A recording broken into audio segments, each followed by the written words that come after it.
Hallelujah. Ngibingelele bazalwane bonke egameni lika Jesu Kristu waseNazaretha. Hallelujah. Hallelujah. Ngicela nende so needs. Let needs. Hallelujah. Vusa lolele egameni lika Jesu. Lolele akavuke egameni lika Jesu. Lolele akavuke egameni lika Jesu.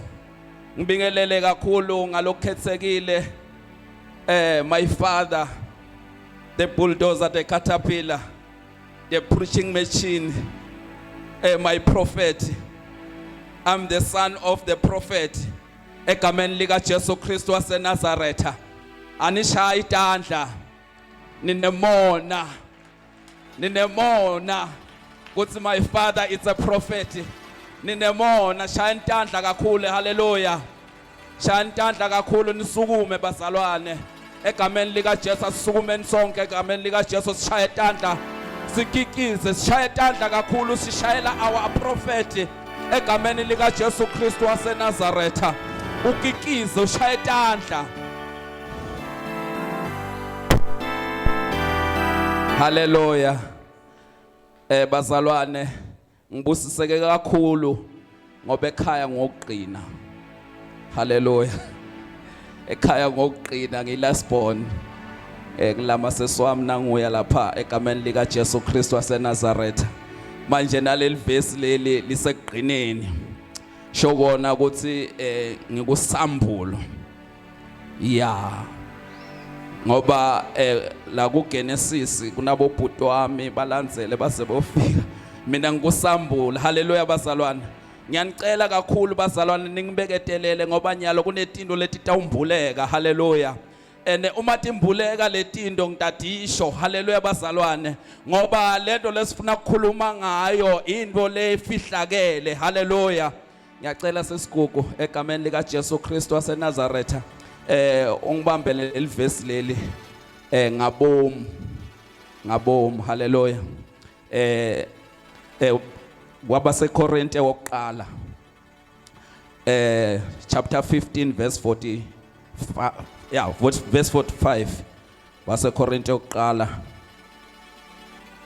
chapter 15 verse 45 egameni lika Jesu. Base Korinte bekuqala chapter 15 verse number 45. Yeah. Kanjalo futhi kubhaliwe ukuthi umuntu wekuqala Adamu waba ngumuntu lophilako. Yeah. Adamu wekugcina waba ngumoya lonika kuphila. Ngicela ufunze nalo 46. Kepha kwekuqala akusiko kwemoya kodwa kwenyama. Ngicela ungivulele Luka 23 verse 46. Egameni lika Jesu. La sikhuluma bazalwana ngemoya.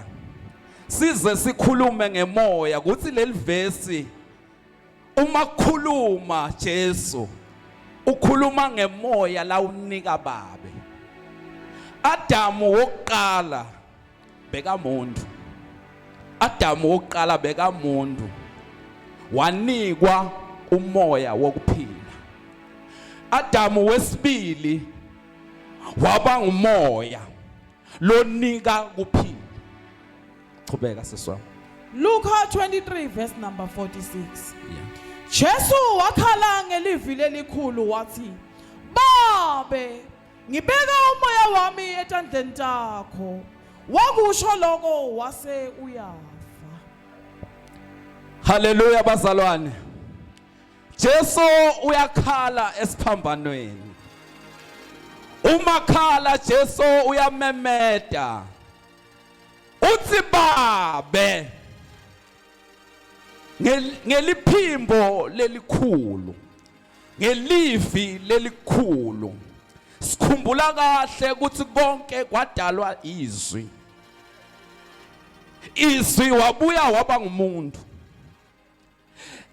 lento leyadala ngile akhuluma ngayo Jesu uyamemeta ngalolizwi lizwi lakhe labalikhulu kuze kuthi livakale kubabe ngoba babe uke wahamba wamshiya lakhala khona athi Eloi Eloi babe ungishiyelani bekahambile babe kodwa uma sekamemeta ngelivi lokudala lelivi lewadala ngalo konke lokukhona emhlabeni umemeta ngalo ngeliphimbo lelikhulu ngelivi lelikhulu leladala lelivi leladala konke lelivi lelakhona ukuthi aphefemlele ngalo umuntu wabuya waphila waba ngumuntu.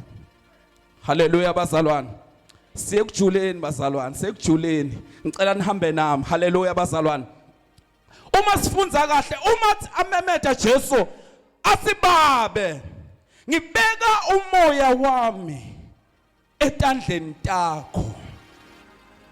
Lana bazalwane ukhuluma ngekuthi ngibeka umoya wami etandleni takho.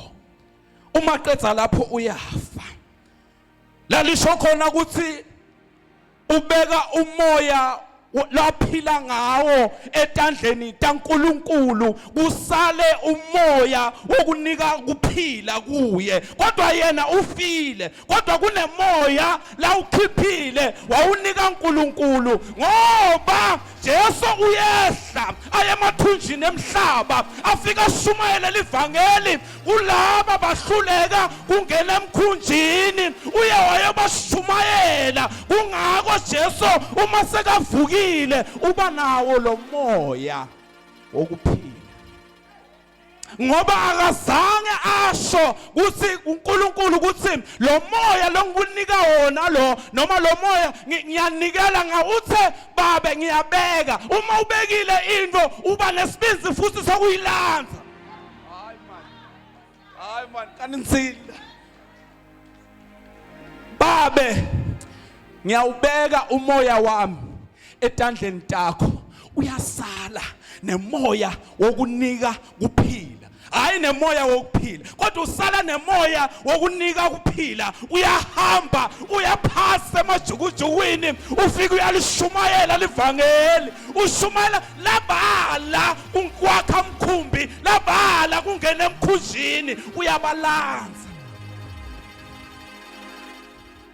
Kodwa umoya wokuphila unike babe. Haleluya bazalwane, ngoba lo moya uke wawunika Adamu wokuqala, yena ungu-Adamu wesibili ungumoya, ungu-Adamu lonika kuphila. Wasala nalo moya egameni lika Jesu Kristu waseNazaretha. Ngicela sifunze la sizona Tihlabelelo 31 verse 5 egameni lika Jesu Kristu waseNazaretha. Ngoba lana bazalwane uma sifunza kahle leli verse likhuluma kahle ngekuthi yathi bazalwane egameni likathi likhuluma ngekuthi ngibeka umoya wami etandleni takho. Kusho ukuthi kunetandla letinemandla ekubamba umoya. Umoya wokuphila uyabanjwa, umoya wokuphila uyabekiswa. Ngoba lana kunebantu labahambe bathatha imimoya yabo bayinikela kuze ukuthi baphumelele. Bathathe le mimoya banika abantu labarongo bayibeka etandleni leti rongo, kanti kunesandla saNkulunkulu lesikhona kubamba umoya wokuphila, lesikhona kubamba umoya kuze kuthi lo muntu lakhona khona ngelanga lokugcina uma likhala liqilongo atakhona kuvuka. Hayi asifunze mama. Tihlabelelo 31 verse number 5. Nginikela umoya wami esandleni sakho. Ungihlengile wena simakathe. UNkulunkulu lo wethembekile. Haleluya bazalwane. La sithola David ukhuluma ngekunikela ke yena. Unikela umoya wakhe esandleni saNkulunkulu. yena akawubeki nangu umuntu lo ubekako yena uyenda ngekunikela kuthi ngiyanikela umoya wami esandleni sakho uyabonga kahle kahle kodwa ubonga ngekuthi unikela moya wakhe ngoba David akazange avuke lo muntu lo lovukile uthatha umoya wakhe wawubeka esandleni saNkulunkulu ngoba bekade ukuthi ngidawuvuka ngidophinze ngudzinge lo moya egameni lika Jesu Kristu ngiyamemethela namuhla Nkomazi ngithi nonke bazalwane kufuna nifune lesandla lesikwathi ukubamba umoya lesibathi ukubamba umoya wokuphila egameni lika Jesu kuthi konke lokunako kubanjwe uNkulunkulu ngoba kunetandla letingasikahle kunetandla letingaphilanga mandla aNkulunkulu ngiwo la wathi ubamba umoya wokuphila egameni lika Jesu siyakhashana egameni lelinemandla ngicela sifunze umsebenzi wabapostoli 7 verse 59 egameni lika Jesu Kristu waseNazaretha namuhla bazalwane ngiyokhuluma kakhulu ngesandla sikaNkulunkulu namuhla ngoba la ngibona kunesandla saNkulunkulu lesikhona kubamba umoya wemuntu angeke kwendeke lesandla singakhoni kubamba kuthi uphumelele angeke lesandla singakhoni kubamba umsebenzi wakho angeke kwendeke lesandla singakhoni ukubamba kuthi wena ungafi angeke kwendeke ngoba la ngibona isandla saNkulunkulu siyaphakama ngibona isandla saNkulunkulu lesifuna ukuphathiswa nguwe hayi Nkosi yami in the name of Jesus. Umsebenzi wabapostoli chapter 7 verse number 59. Basaqhubeka bamgcoba ngematshe Stefano. Wakhala ngelizwi lelikhulu wathi, "Nkosi Jesu, yamkela umoya wami." Hallelujah bazalwane. La sikhuluma ngaStefano. Stefana ukhuluma kuNkulunkulu. Jesu ukhuluma kuBaba. Stefano ukhuluma kuJesu. Ngoba lana bazalwane njengoba sesikhona lana imoya yethu kufanele ukuthi siyinikele kubani kufuna siyinikele kuJesu ngoba Jesu khona ukuthatha umoya wakhe wawubambisa uNkulunkulu thina sithi nikela kuJesu ukuthi Jesu akube nguye nobamba umoya wethu ngoba yena umbambisile uNkulunkulu waphinda wawuthola umoya wakhe wokuphila ngoba yena bekangumoya lonika kuphila bekangasiwona moya wokuphila kodwa yena bekangumoya lonika kuphila kusho ukuthi lo moya losiphefumulako ayisiwe lo moya wokuphila ulo moya losinikwe wona kuthi umoya wokuphila egameni lika Jesu egameni lelinemandla sonke bazalwane asukumeni bazalwane egameni lika Jesu Kristu waseNazaretha sime ngetinyawo tethu egameni lelinemandla akashata libra halamanda kasaya in the name of Jesus shakamanda kazeya limando ndorezenda kazayanda yela baba yendele besika asifunze lapha ku Luka 23 verse 47 egameni lika Jesu ya makashata Luka 23 verse 47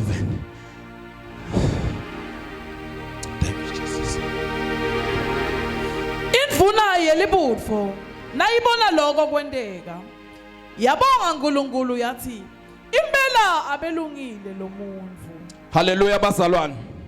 Indvuna yelibutho ngile nani niyibonile namuhla uma badlala lesikeshi lebeyivaleliso ithe mayigwaza Jesu yabese iyaphiliswa lana sibona lendvuna ibonga uNkulunkulu uthi hayi lo muntu lona bekalungile haleluya bazalwana. Angathi wena namuhla uthi utohlalelani ungambongi uNkulunkulu ngoba uyambona lo muntu uthi losifela esiphambanweni bekalungile. Uyambona lo muntu losifela esiphambanweni uthi bekalungile. Konke uyakwendela, uyakuvikela, uyakulwela uze ube lana ngoba sewukulwele, sewukunqobele. Angathi ukuthi ungahlalelana ungambongi uNkulunkulu.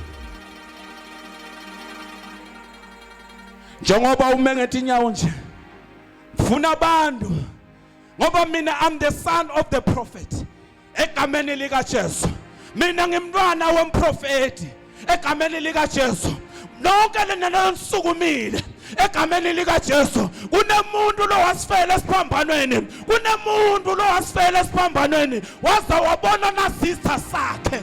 Sabonga uNkulunkulu kuthi ngempela bekalungile lo muntu. Funa abantu labatosukuma betela phambili, bete nemnikelo wabo, bathi ngempela bekalungile lo muntu, ngempela bekalungile lo muntu. Kuko konke kusukela ekuqaleni bamshaya, bamlimata, kodwa uthi yena bathethelele ngoba bakwathi lo bakwendako ngempela bekalungile lo muntu. Khona la khuluma khona thina kube ayisiko ukuthi ngule mission bengapita amasosha sezulwini, bengapita timbi tasemazulwini, nonke lapha ningaphupa ngeminute linye ngoba bengiyopita amazulu, kodwa ngoba bekalungile lo muntu akazange akwende lokho, beka ku mission eNkulunkulu. Cela nonke nisukume bazalwane, thathe imbewu yakho noma ngumalini lo iphethe ngesandla sakho, ubuye utosho la kuthi ngempela bekalungile lo muntu, ngempela bekalungile lo muntu. Ebazalwane ngikhuluma siprofeto, uma ngikhuluma ngalendlela le egameni lika Jesu, egameni lelinemandla. Buka uqalile umprofeti wabeka imbewu yakhe ngoba uyabona ukuthi ngempela bekalungile lo muntu. Ngicela bonke bazalwane labathisa ngilelivi basho babuta phambili bafike bathi ngempela bekalungile lo muntu. Ngiyathi ukuthi uNkulunkulu angawadli imandla emuntu egameni lika Jesu. Utawuphuma la namuhla ubuye kusasa uhlekelela ngoba uNkulunkulu uyakhulula. Ngempela bekalungile lo muntu. Shaka baba ngibona isandla saNkulunkulu silinzele ukubamba indodana yakho, silinzele ukuphatha indodana yakho njengoba na Jesu wamemetha washo ukuthi moya wami ngiyawubeka esandleni sakho egameni lika Jesu, egameni lelinemandla. Funa abantu labatosukuma betela ngaphambili batonikela basho bathi ngempela bekalungile lo muntu. I am the son of the prophet. Konke lontokusho nami kutawendeka ngoba my father is a prophet. Egameni lika Jesu leliqobo liyokusebenzela, leliqobo alihambe liyokusebenzela egameni lika Jesu. Alikuvulele neminyango lekade ivalekile egameni lika Jesu. Nalabalwa nawe egameni lika Jesu alibahlulekise ngoba sikhonza uNkulunkulu onamandla. I'm the son of the prophet. In the name of Jesus. Ngiyaprofeta kona lokho egameni lika Jesu. Ngibona sandla saNkulunkulu sigcwele indzawo. Ngibona sandla saNkulunkulu sigcwele indlu egameni